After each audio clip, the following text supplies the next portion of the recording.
Welcome to only Ramarajan YouTube channel. இன்னைக்கான வீடியோல கொஞ்ச நாளைக்கு முன்னாடி வந்து ராமராஜன் அவர்கள் வந்து படம் வந்து டேரக்ட் பண்ண போறாங்க அப்படின்னு சொல்லிட்டு ஒரு அப்டேட் வந்திருக்கும். அதுக்கான புது அப்டேட் வந்திருக்கு. அந்த அப்டேட்டை பார்க்கறதுக்கு முன்னாடி நம்ம சேனலை சப்ஸ்கிரைப் பண்ணலாம் அப்படின்னா சப்ஸ்கிரைப் பண்ணி சப்போர்ட் பண்ணுங்க. இந்த ஒரு சேனலில் ஃபுல் அண்ட் ஃபுல்லாக ராமராஜன் அவர்கள் பற்றின அப்டேட் மட்டும்தான் தொடர்ந்து வரப்போகுது. மறக்காம இந்த வீடியோக்கு லைக் பண்ணிட்டு நம்ம சேனலை மறக்காம சப்போர்ட் பண்ணுங்க. ராமராஜன் அவர்கள் ஆரம்ப காலத்தில் நிறைய படங்கள் நடிக்கிறது மட்டும் இல்லாமல் நிறைய படங்கள் டேரக்டும் பண்ணியிருக்காரு.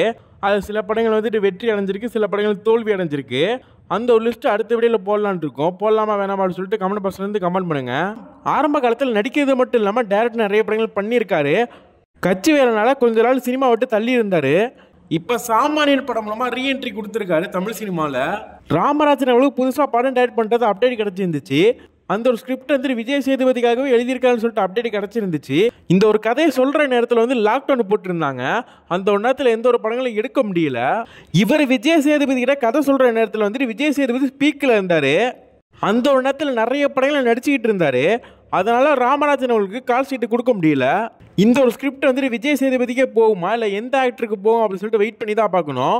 அடுத்தடுத்த அப்டேட்டை அடுத்தடுத்த வீடியோவில் அப்டேட் பண்ணுறேன். இனி ஒரு நல்ல அப்டேட்டில் சந்திக்கலாம். தேங்க்ஸ் ஃபார் வாட்சிங்.